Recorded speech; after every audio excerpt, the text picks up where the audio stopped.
يا الله محمد رسول الله. السلام عليكم ورحمة الله وبركاته. بسم الله والحمد لله والصلاة والسلام على رسول الله وبعد. Al-Imam al-Tirmidhi rahmatullahi alayhi in his Sunan narrates the most amazing hadith of a man who came and visited Medina. And this man found people congregating amongst someone in the masjid. And he asked, who is this person? And they said, this is Abu Hurairah. This was after the time of the Prophet ﷺ.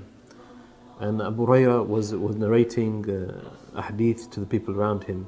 So he waited until he found him to be alone and secluded, and he approached him. And he asked him, narrate to me a hadith. Narrate to me a hadith.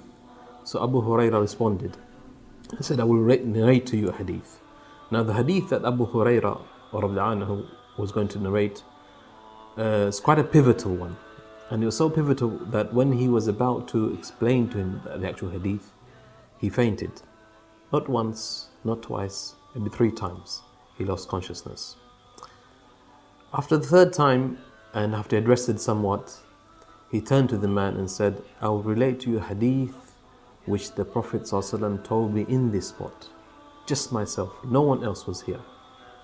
And he said that the Prophet ﷺ said to me, O Abu Hurairah, on Yawm al-Qiyamah, Allah subhanahu wa ta'ala will descend to judge the people.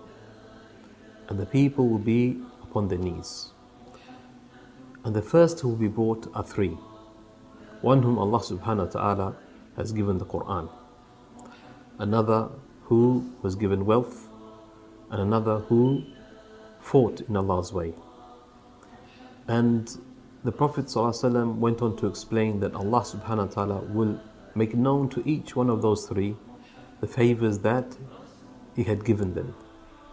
And He questions them. What did you do with these favors? What did you do with the knowledge I gave to you? What did you do with the wealth I gave you?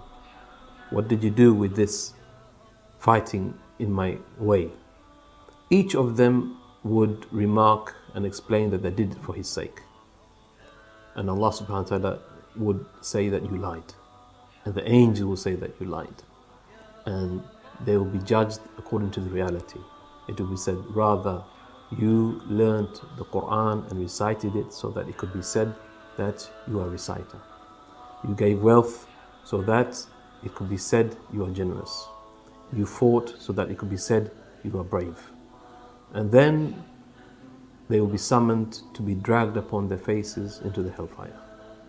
Then the Prophet ﷺ struck Abu Hurairah on his knee and said, O Abu Hurairah, these will be the first people who will be the fuel for the fire of hell. So it's a terrible hadith. And if this is for those who seem to be the best of us, what about the rest of us?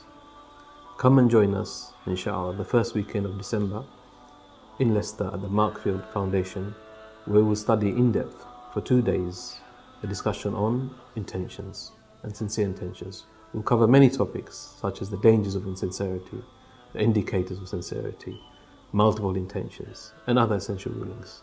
I encourage you all, my brothers there in the Midlands. We have put this retreat there in Leicester with you in mind, inshallah. Come and join us and enjoy and experience the surreal experience. Hope to see you then, inshallah. Jazakumullahu khairah. Assalamu alaikum wa rahmatullahi wa barakatuh.